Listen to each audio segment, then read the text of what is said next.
Hey guys, welcome to a new episode of FemFlex Friday, and this time we are in the gym and I am here with the one and only Cyd Gillon. Hey y'all. Hey, and guys, I really want to know how she trains in the gym. And of course you've heard this many times before, but my questions come from my perspective of a bodybuilder, right? I have trained all my life, and then the bigger the better. Push more and get big, and there was nothing that I would stand back from, right? So I understand that for figure it is kind of a different story, right? There are certain exercises you do, certain exercises you don't, and I really want you in this episode, if you can share your strategy with us, that would be amazing. And I'm really curious, on my tiptoes, ready to hear what you're telling me.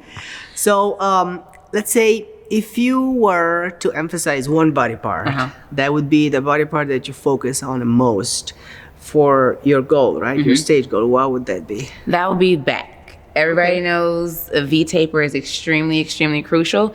It's probably the most crucial in figure because we don't do anything else. Like, we face the front, we face the side, we face the back, and the goal is to have that shape, that V-taper from every single angle. So in order to do that, you have to have lats in that depth and that width from every single angle. So there's no best side anything. This is what it is. Leave it or take it. So you were just really focusing on that V-taper, right? You can still gain muscle, but you don't want to gain it in the improper places. So if your back is getting bigger, but your waist is too, you're back at square zero. Of course. Now let me ask you this. Are you focusing at any point on back thickness? For me, not necessarily. I do a mix of both, but one thing about me, genetically, I've always had a back. I've been doing pull-ups since I was in kindergarten, like chest, or like little tests and stuff and PE and stuff. I've always been doing that, and it's one of the easiest body parts to grow on me, so I do a good base of being able to focus on both, but it's more so maintenance versus me growing. So genetically, I'm going to grow regardless of what I do. I can eat and just breathe, and I'm going to grow. That in figure can be an issue. So that's why when I'm training, I'm focusing on a lot of high reps and making the weight feel heavy without actually lifting a lot of weight. Okay, I would love to see that. Okay. You want to show us something?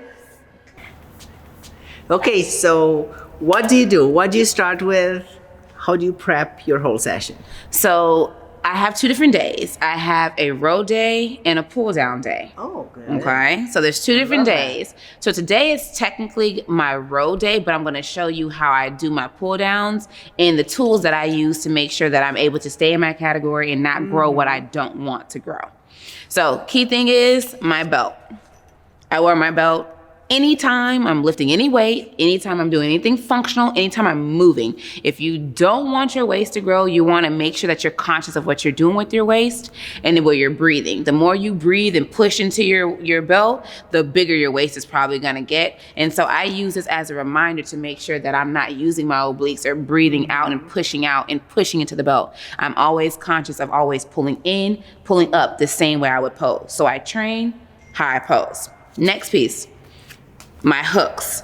I use these anytime I'm doing back, whether it's row, lat, pull down, doesn't matter what it is, because genetically, my arms, my biceps and triceps, they grow. I've had a nice double bicep since I was 9 years old. So in order for me to fit in the category and making sure that I'm actually creating the silhouette that I want, I make sure I'm using my hooks so that I'm not using my biceps in order to move the weight. Every single motion, I let my hands go and I use the hooks and pull through with the actual lat instead. Makes sense. Yeah. Okay. So I'm not going to ask you about your biceps workout today. Yeah, no. It's 0. I haven't trained arms in about 7 years. That's pretty amazing. Probably 9 years. 9 years I haven't trained arms. That's I think awesome. one time in that time, my coach put some blood in it and I put up 3 pounds and it burned so badly. Like it was horrible. That's funny. So I'll show you how I do this. Yep. So there's multiple grips you can do. Generally, I don't pull down from this middle grip. I'll use it every blue moon. Back when I was trying to really focus on my width, I kept my grip more so on the outside of my body, so it was a wider grip, so I'm really focusing on my width. Now that goes for pull-ups too. When I was doing pull-ups and I was really focused on growth, everything was wide on the outside of my ear, pulling out and down. Not really close in because I didn't necessarily need that type of depth or width in the inside. I want it more so on the outside. But once my back has gotten as wide as it is, I now come inside to do detail work. So it just depends on where you are and what you're trying to accomplish. But for me, I kind of stick a little bit neutral, keep the thumb on the on the curve, and I measure up my hands. So the key thing for me and those who have any type of imbalance, I make sure I'm measuring and making sure my hands are actually in the same place versus pulling here and being lopsided. So you always want to make sure you know where you are in relation to the bar, in relation to the weight, in relation to the seat, and your feet too. So I come down, weight is clearly light, but my first set is always just focused on getting that connection and making sure I'm warming up. So I'll remove my thumbs, loosen my grip here, and just let it just rest. And when I start the motion, I'm making sure my feet are nice and level and even, and I pull down first. My initial movement is here. No traps, none of that.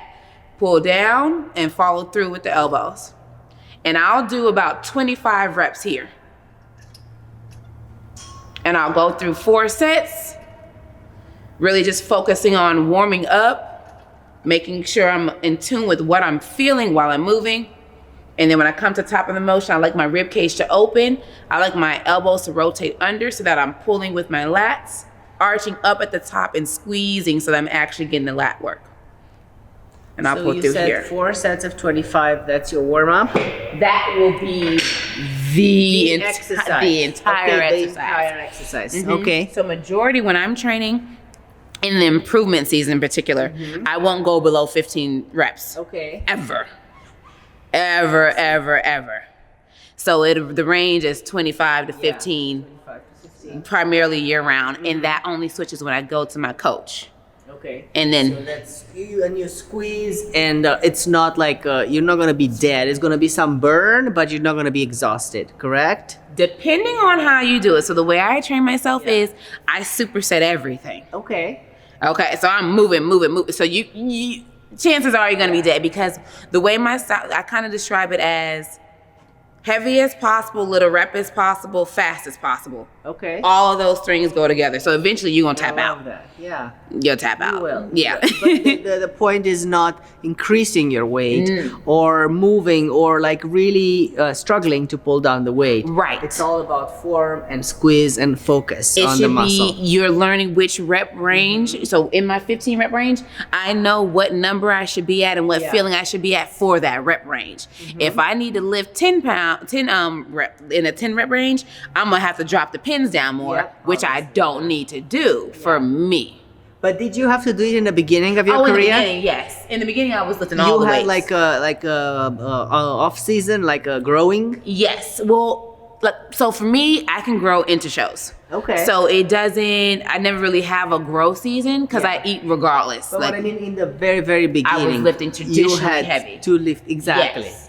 Everything was heavy. Everything was as heavy as I could go for those 25 reps. So that's why I never did low reps until I got to college. I did more powerlifting based around my track background in college. But in terms of like my bodybuilding career, because I started when I was 14, my parents always taught me and they kept me in that endurance range, just go heavy as hell with that. So I was able to build endurance muscle and grow the muscle at the same time with those high reps and heavy weight, put it together. And that's how my training base was. So I didn't start doing like the 5 to 8 rep range until college. I was 20 at that time. But for 14 to 20, it was just heavy as weight, heavy as I can go, high reps. And what would you superset this with? I would superset this with pull-ups. Okay. So you go bam, bam, burn out, because you're already tapped out here. So I do a lot of pre-exhaustion by the time you get to the side. Right? Yes. Yeah. Sometimes. Okay. So if I'm going to do 25, I'm going to do assisted. But if I'm just going for pure power and just overall mobility and strength, I'll do them unassisted, but I won't do 25. I'll do like 6 to 10. Okay. Yeah, so it just depends on where you are. And by the set, you can change it during the set. But for me, when I set what the exercise is, you can't change it. Yeah. So you just go to failure on the pull-ups. Yeah. Okay, so what are we doing next? Now we're gonna do one-arm rows. Now this variation, I'm gonna do more so a flat back one-arm row. You'll see a lot of people who are more upright and angled. This version is gonna be extremely flat where your spine should be completely parallel to the bench that you're on.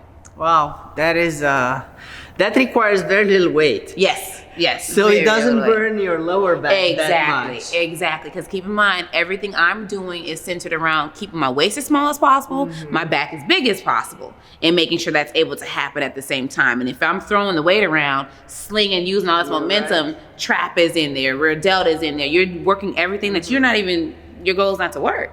So for this variation, the way that I drive, you'll notice that when I'm doing the motion, I'll be driving towards my hip, and that is to engage that low lat. That lat insertion goes into the hip. So I'm really working to get closest to my hip as possible so that I'm able to really work those lats and keep those lats low. High lats are cool and all, but you want that full V taper where it actually comes down and you see that kind of cobra shape.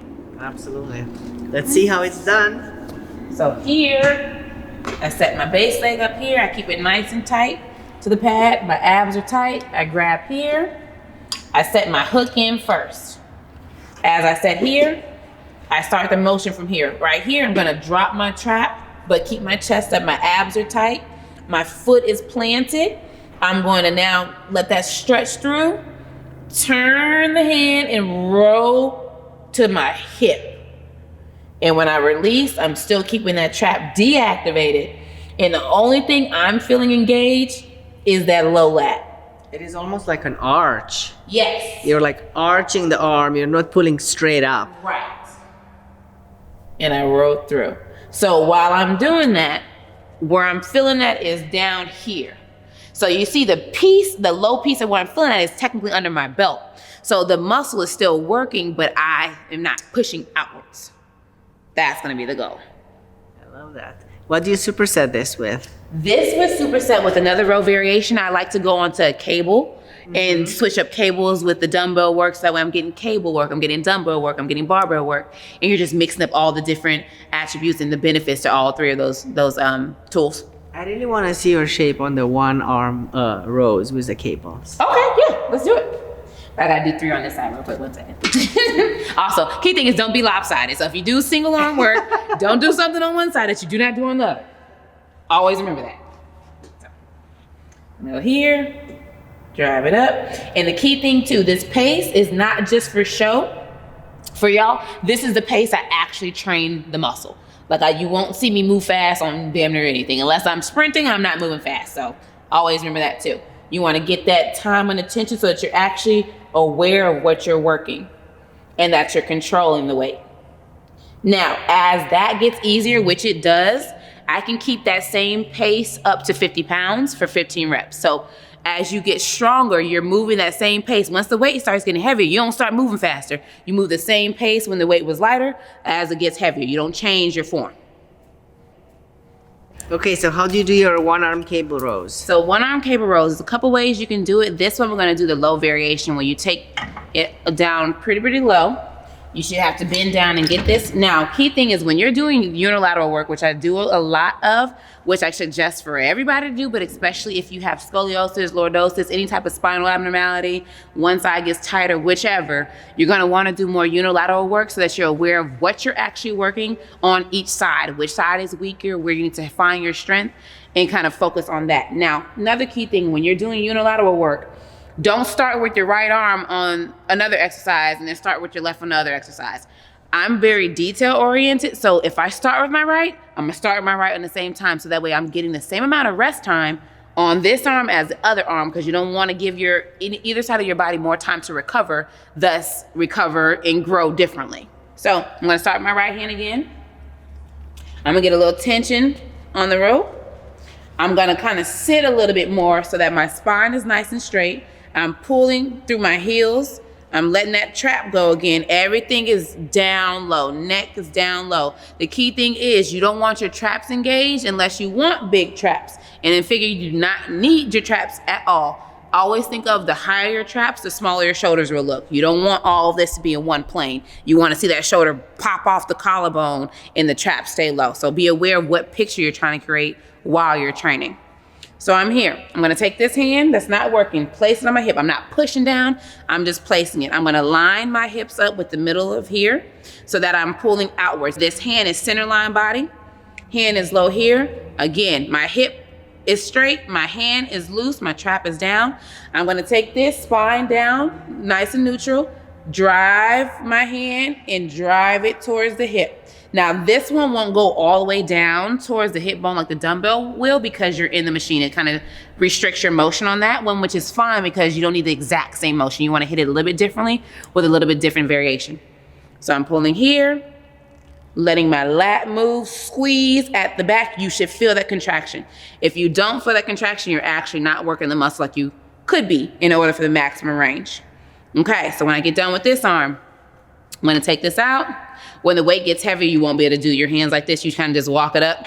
But keep in mind where I walked up, I only moved one foot. This foot is still in place, so I know that where I need to step back to, so that I'm not getting different distances between my arms and the machine, and thus, again, growing differently.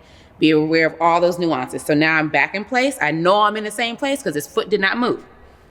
Hand is placed, arm is relaxed, trap is down, and I'm gonna roll with that lat. Squeeze into the body, letting that control movement back in, squeeze to the body, and letting that release. My hand is still not gripping. I'm letting all my lat do the work. And that's what you would superset with. So now there's two different ways to superset that. You could do right arm over here, right arm over here. You could do right, left, right, left.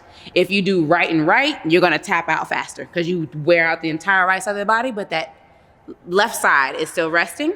Your right side will get the rest while the left side is going. So two different ways, test out both. I love that. So you already mentioned about not working out your traps, right? Because you need to show your shoulders, especially in figure, like that nice cap popping up. Now, what are some other of the big no's that you don't touch? So right, for me, I don't touch biceps, triceps. I touch glutes strategically, but it cannot be heavy at all. What is the danger in touching them too much for you? So for me, back before I was able to refine my physique as much as I have, my glutes were as big as my back. Wow. So my coach was like, no, that's not gonna work. They can get like bodybuilders square as well, right? They can get square depending on your genetics, long, right? But even for me, my glutes were going more wellness. Okay. So my lower body can be completely wellness if I keep eating and training legs how I used to and running track and everything. It's more wellness in terms of that aspect. So in order for me to pull my glutes down, I had to stop training them as heavy, and I literally probably only do body weight. I do the least amount of weight on my glutes. That's like body weight at all times almost. Just to make sure they're staying tight and athletic and streamlined enough to make sure that it's still a little bit smaller than my back. You want your back to be the focal point. You don't need your glutes to match your back. Obviously. And then I presume a lot of reps with no weight, of reps. right? Yeah, and that one I don't even go to 15 rep range. It's 20, 25 or higher. And that has to be superset sometimes Probably too. a lot of bands incorporated. A lot of bands, and stuff like that, right? Bands and body weight. Yeah. How about your quads? What do you do with your quads? I do a lot of leg extensions, leg press, lunges, basic movements just to keep them maintained, keep them full, but never anything extremely heavy. It's just keeping the density where it is, which is gonna go anyway, because as I get older, I just get more dense anyway. Of course, yeah. So training wise, I just maintain that 15, 25 rep range, feel the burn enough, and then I'll go down to 15, slap as much weight as I can for 15, just to keep that fullness. So that way I'm getting both bangs for my buck in the same workout, but not overdoing it on the heavy part and underdoing it on the heavy. So you wanna find that medium. So there are no deadlifts for you? Well, actually, I have started deadlifting. Okay, but for lower back or Romanian deadlifts? I do both. Okay. I do both. It's the breathing. It's all in how you do it, because that's been a big transition throughout this last year. We threw them in just to see what happens, because I didn't deadlift before. I would rack pull back when I was in college a lot, so that helped a lot with my low back. But we wanted to see what it would do for my physique, and it's made a lot of changes that have been great overall, but I don't do heavy. If anything, it'd be like a high rep deadlift. And I mean 20 reps. Free squats? No. You will not catch me free squatting ever again in life. Never again in life. No traps, no biceps, no triceps, no free squats. Calves? Nope. Haven't trained calves in a very, very long time. I used to, but after I had that issue with the flare up with my calves getting extremely tight on my bursitis, I haven't touched them since then. What else? Forearms? No forearms. No. Now, and the funny thing is, I train everything. My mom was a big advocate of training everything equally. Yeah. So when I was coming up and I was setting my base at 14, I trained everything. How about neck? No, but I used to train that too. You used to? Yeah, because Oh, they had this one machine in college where like the football players would be on it and they'd be going like this. I know, Yeah. that was a funny one, Yeah. right?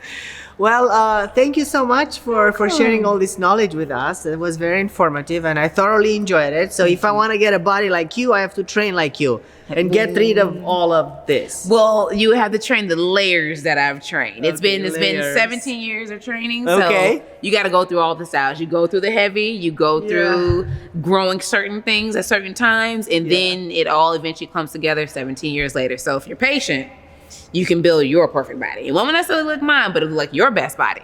I love that.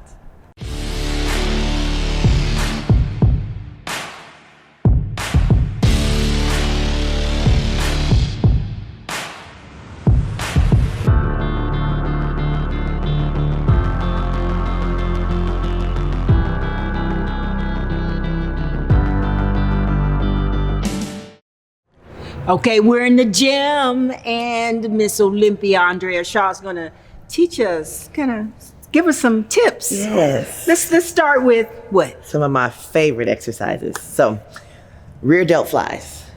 When done correctly, rear delts are involved as well as some of the upper back muscles. So, again, when we look at flow of the movement, we're gonna use these handles right in here. And when we open it up, we're gonna get a nice 1-2 squeeze and then bring it back to the start. So that's the trick. Make sure that you connect that mind and muscle to make sure that you're getting that squeeze and working those muscles appropriately. Okay. All right. All right. So working on the rear delts here. Yeah, that's great. This was something that I was always, beginning kind of accused of, like not having great rear development, delt development. So I had to get on my game. So when I don't know, I think with women sometimes we just don't think about that as much. And most people tend to train what they can see face on in the mirror. So it definitely takes a little more effort to really go after the things that you can't see. And I noticed that you have control of the movement throughout. It's not like you're really like letting the weight touch. It's almost like right at that point. Yeah. I feel it. I'm feeling Keeping it. that constant tension on the muscles. And you want to keep a tall posture. Yep. Control the weight. Don't let it control you. That's right. Control the weight. Don't let it control you. Yes. Okay, what you got for me? So this is one of my favorite exercises. It's an upper back exercise. We're using an incline bench. And the cables are absolutely wonderful for what I like to say conditioning. So when it comes to using more of the free weights, I mean, that's more thickness depending on how heavy you go. But the cables add just a little bit of a different type of tension. So this incline bench, a lot of people ask, how do you get that 3D effect with your muscles on the back? I place my body in different positions and different angles. And I use a lot of cable work. A lot of cable work. So yeah, this is one of my favorites. It's very reminiscent of like a face pull, but again, because of the orientation of the body on this bench, we're getting that upper back. Okay. So, yeah. Wow. So much. And I like to take my feet off the floor. So that way, I make my core do more of the work. Okay.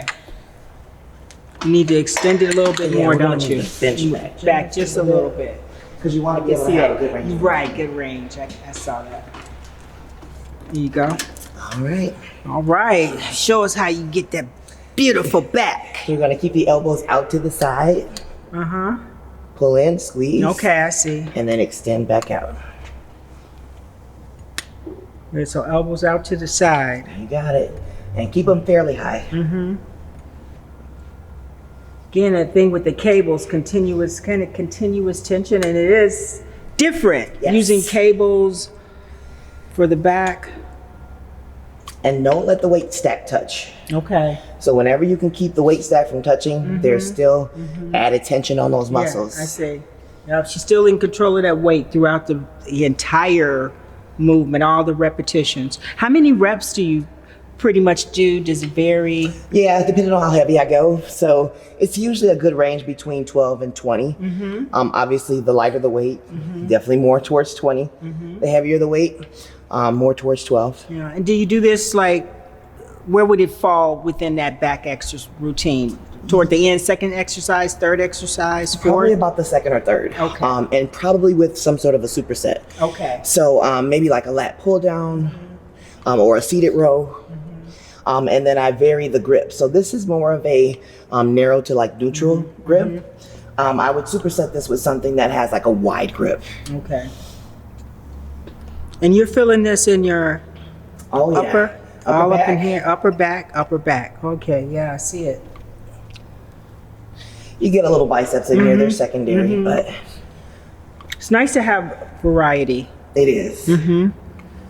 Great exercise. So what are we doing next? So we are doing another back exercise. With this one, I took the pulley up higher. So this is an angled row. And we're gonna use this particular bar and we're gonna do an underhand grip. Okay. Get to work some of those deeper muscles in the lats. And with this one, instead of like a traditionally sitting up row or pull down, we're gonna angle our body forward. I see. Again, as many different variations as we can get that body in angles and space, then we get to see that better back development. I like this. Okay, so underhand, let's sit at the edge of the bench. And your legs should be kind of fairly wide. We're gonna tilt forward. Okay. And we're gonna pull down to just about the knees with the elbows. Stretch. Yeah, I love this. And pull. Stretch. Pull. And again, 1-2 second count for that pause at the hardest part of the exercise. Okay. Very good. Yeah, and I think key here is that you're maintaining the position of your upper body and using your back to pull the weight to you. That's it. A lot of times we see people doing rows and that upper body is swinging and moving different ways, and you've maintained that position throughout the movement. And I think a lot of my training revolves around taking momentum out. Because again, you want to keep the exercise focused on where we want it, the target area. And when momentum takes over, it's almost better off to do something different, do a different exercise. Good. That's great. And this one you should feel in like the mid lats and the lower lats. Okay. And yeah, it's really great because normally when we do the back up, a lot of times, always biceps come into play. However, you have such amazing biceps, but while you're doing this, I can see that your back is doing the work and not your biceps. Absolutely. If you take a death grip on here, lighten the weight. Lighten the weight and really focus on the contraction. Those back muscles, especially at this angle, should be doing all the work. Okay. And great movement. For people who have trouble keeping count, 1, 2. Then extend, then pull. 1, 2. And about 15 to 20 reps on here. All right. Okay, so you got something else interesting for me. We do. Okay, We've got some biceps. Right. I know, right? Everybody looks at the biceps and they say, your biceps how do you get these biceps? They're amazing. So the same rule of thumb applies. I am going to use a movement that takes out momentum. Okay, so with this one, we took a flat bench. We have a pulley cable, and we're gonna curl. But I'm gonna curl laying flat. Okay, all right. So yeah, that's the interesting piece. Yeah. That, without question, I feel my biceps when you said that, like being in that position, flat. Yeah. And this would be a finisher. This definitely wouldn't be something you want to do towards the beginning. Okay. So fully extend. It's one thing I don't see a lot of people doing enough of is fully extending and then curl. Yeah. Fully extend, curl. Keep the elbows tight to the side. Yeah. Another example of your great form. That from that shoulder to the elbow stays in place. Like you said, the elbow glued to your sides. That's it. It's all bicep work. That's it. And surprisingly, a lot of weight is not needed. Focus on the squeeze instead. 1, 2. Inhale. Exhale, curl. 1, 2. So you train biceps once a week? Well, I train biceps when I have to, which is usually only in prep. Oh, that's nice. You got it like that. I do, but most of my back exercises are heavy enough. But in prep, it's Yeah. fine tuning. Yeah. It's all about the fine tuning.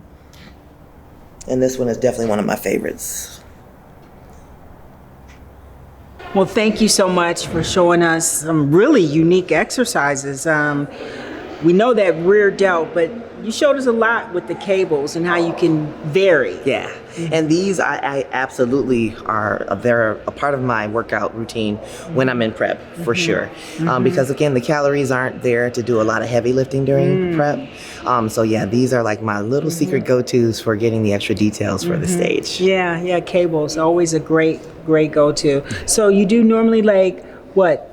For back, how many exercises would you do for back, and how many times would you train back? Once a week or? Twice a week, about 4 to 6 exercises, and typically somewhere between 5 to 6 sets. Okay. So yeah, we will, and usually a superset. So that's how I'm able to get in a lot of work in a little time. Supersetting. So a lot of supersetting because again, I get to optimize the time, and then it has a little bit of a cardio element to it. So if I'm really dialed in and focused, I can get in and out of the gym within about 45 minutes. That's so, right. It's all about Yeah. being optimal. Yep, that's right. It's who trains the smartest. That's it. Right? Not the hardest. Yeah, you train hard, but Smarter is better. Smarter is better. All right, thanks so much for joining us and giving us those tips from 3 times Ms. Olympia, 3 times Rising Phoenix champion, Andrea Shaw. Yes, make sure you guys comment, try it out, let us know how you like it.